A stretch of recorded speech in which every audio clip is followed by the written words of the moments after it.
असम की जेल से रिहा किए जाने के बाद विधायक जिग्नेश मेवाणी गुजरात पहुंचे तो सरकार पर जमकर बरसे।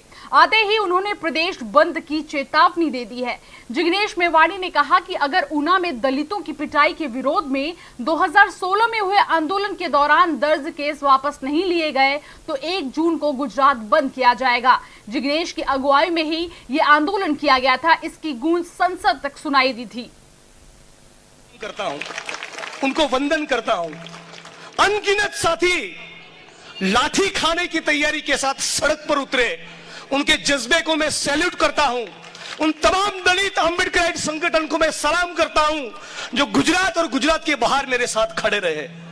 और मैं खास तौर पे कहना चाहता हूं, राहुल गांधी जी आधी रात को मेरे लिए नींद में से उठे और कांग्रेस पार्टी के सभी वरिष्ठ नेताओं को सूचना दी कि जब तक जिग्नेश जेल में से छूट कर ना आए, मजबूती से उसके साथ खड़ा रहना है। और उसी मजबूती के साथ हमारे प्रवक्ता सुरजेवाला साहब, पवन खेरा जी, एससी डिपार्टमेंट के पूर्व चेयरमैन के राजू साहब, गुजरात के हमारे सम्माननीय पीसीसी प्रेसिडेंट जगदीश भाई ठाकुर, असम के पीसीसी प्रेसिडेंट भूपेंद्र कुमार बोहरा, बारपेटा और कोकराझार की जेल के दोनों डिस्ट्रिक्ट प्रेसिडेंट, वहां के वकील कोंकण दास भगवती जी और दूसरे जितने भी कांग्रेस पार्टी के वकील और कांग्रेस पार्टी के नेता मेरे साथ सॉलिडली खड़े लिए, उन तमाम साथियों के लिए जोरदार ताली हो जाए। और कांग्रेस पार्टी ने न केवल ये नारा दिया कि डरो मत, उन्होंने ये साबित करके भी दिखाया कि जिग्नेश हो या कोई भी छोटे से छोटा कार्यकर्ता हो, कांग्रेस पार्टी डंके की चोट पर उनके साथ खड़ी रहेगी और इन फांसीवादियों का मुकाबला करेगी। आज साथियों, मैं 2-4 बातें आपके बीच में रखना चाहता हूं, लेकिन उसके पहले कबीर साहब की एक पंक्ति याद आती है, माटी कहे कुंभार से तू क्या रोंदे मोहे, एक दिन ऐसा आएगा मैं रोंदूंगी तोहे। मोदी और मोहन भागवत और वो तमाम लोग जो मनुस्मृति में मानते इस बात को समझ ले। और मेरे ट्वीट में क्या था, ट्विटर इंडिया ने मेरे ट्वीट को दबाया है, याद रखिए। अभी तक मैं उस ट्वीट को डिलीट नहीं किया हूं और इस जीवन काल में डिलीट नहीं करने वाला हूं। कल मैंने दिल्ली में प्रेस कॉन्फ्रेंस करके कहा कि मैंने तो केवल शांति और अमन का अपील किया था।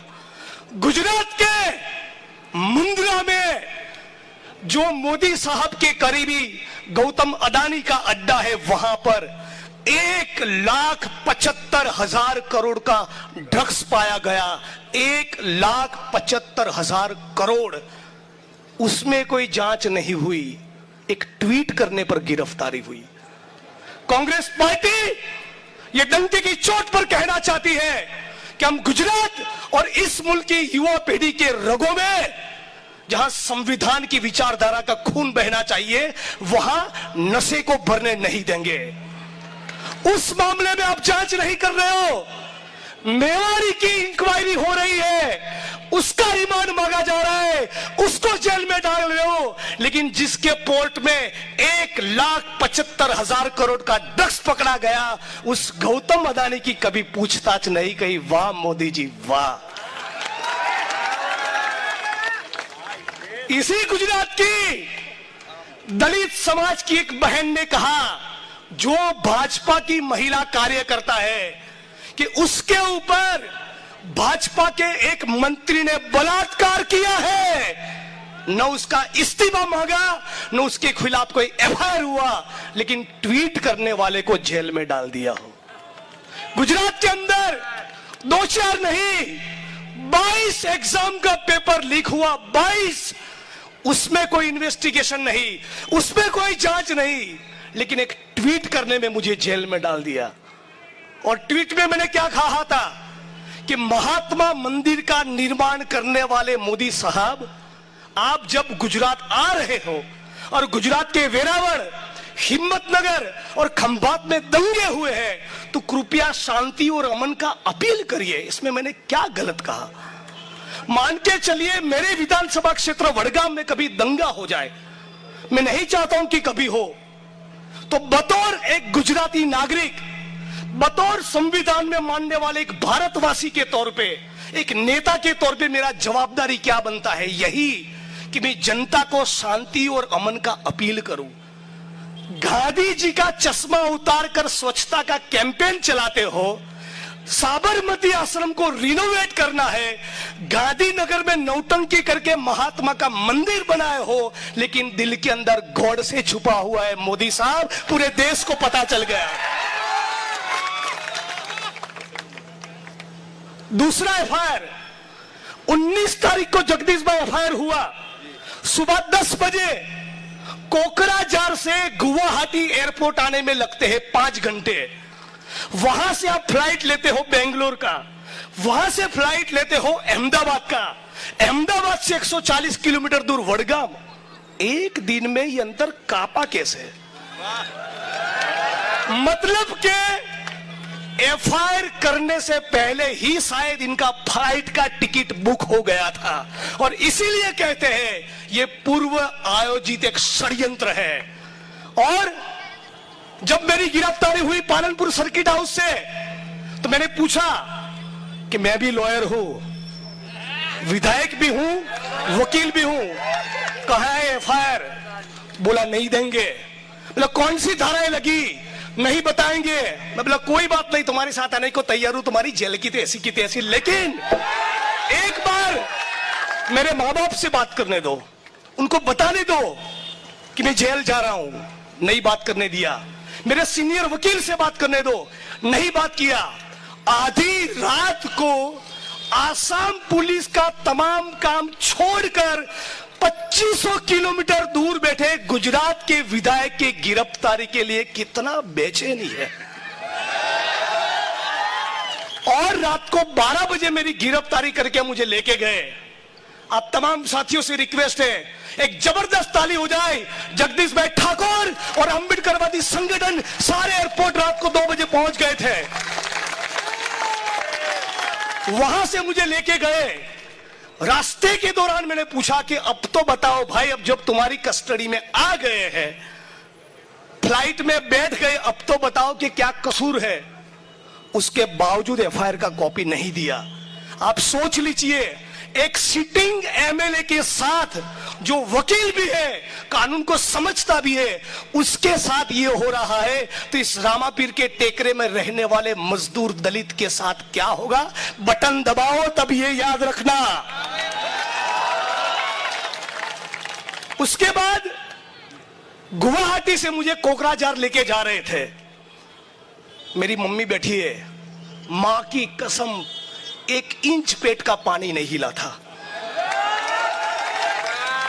लेकिन 5 गाड़ियों का काफला, बीच में मेरी गाड़ी, आगे 2 गाड़ी, पीछे 2 गाड़ी, 5 गाड़ियों का काफला। और मानो कि न जाने कितने बड़े टेररिस्ट को पकड़ के लाए हो। 40 आसाम राइफल के जवान बड़ी बड़ी बंदूकों लेकर हमारा स्वागत कर रहे थे। और इन तमाम गाड़ियों में से महिला पुलिस कर्मी को हमारी ही गाड़ी में बिठाया। इस तमाम गाड़ियों में से महिला पुलिस कर्मी को हमारी ही गाड़ी में बैठाया, और वो भी आगे की या पीछे की सीट में नहीं, हमारी बगल की सीट में बैठाया। तभी हमको पता चल गया था कि जो लोग महिलाओं का जासूसी करवाए हैं, वो लोग षड्यंत्र करने के मूड में है।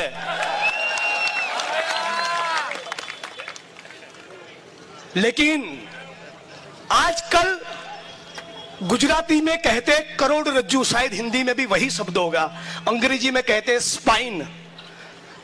इस दुनिया में स्पाइन वाले लोग कुछ कम पैदा होने लगे हैं, जिनकी करोड़रज्जू मजबूत हो।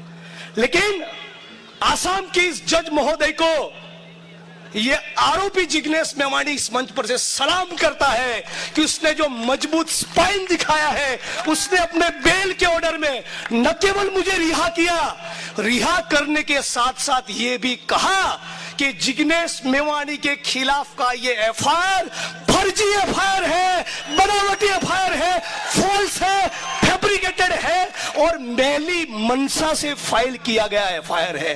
कौन कहा?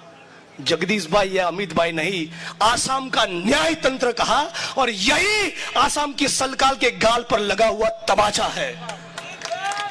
और गुजरात की सरकार को कहना चाहता हूं, इतने निकम्मे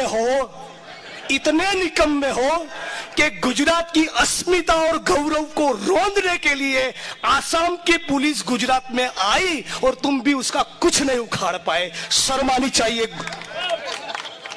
आज आसाम की पुलिस गुजरात में आए और गुजरात के एक सिटिंग एमएलए को किडनैप करके ले जाए, ये गुजरात की अस्मिता और गुजरात के गौरव को खंडित करने की बात है। ये केवल दलितों का आत्मसम्मान के ऊपर खिलवाड़ नहीं, ये पूरे गुजरात की 6.5 करोड़ जनता का अपमान है। इस बात को इस प्रकार से लेना चाहिए। आज आसाम के न्याय तंत्र ने जो टिप्पणियां की, उस टिप्पणियों के ऊपर शर्मिंदगी महसूस करने के बजाय, अपने जमीर को पूछने के बजाय, आसाम सरकार को अपने कैरेक्टर को रिव्यू करने के बजाय उस कमेंट को कहीं पब्लिश न किया जाए, इसलिए स्टे ऑर्डर लेके आ गई, लेकिन अभी भी सॉरी कहने को तैयार नहीं। अब सवाल यह हो रहा है और इस मंच की पहली लाइन से आखिरी लाइन तक के सारे लोग इस बात को सुने और समझे। गुजरात के वडगाम से सांसद जिग्नेश मेवाणी को हाल ही में असम पुलिस ने 2 मामलों में एक के बाद एक गिरफ्तार किया था। बरपेटा की अदालत ने पुलिस को कड़ी फटकार लगाते हुए 19 अप्रैल को जिग्नेश को जमानत पर रिहा करने का आदेश दिया था। जिग्नेश को पहले प्रधानमंत्री मोदी पर ट्वीट करने के मामले में असम पुलिस ने गुजरात जाकर अरेस्ट किया था। उस मामले में जमानत मिलने के बाद पुलिस ने उन्हें एक महिला पुलिसकर्मी से बदसलूकी और हमले के आरोप में 25 अप्रैल को फिर गिरफ्तार कर लिया था। जिग्नेश को जमानत देते हुए असम की अदालत ने उन्हें इस मामले में फंसाने के लिए पुलिस को फटकार लगाई थी। फिलहाल इतना ही। अपडेट्स के लिए देखते रहिए वाइब्रेंट लाइव न्यूज, निर्भय सत्य जनता की आवाज।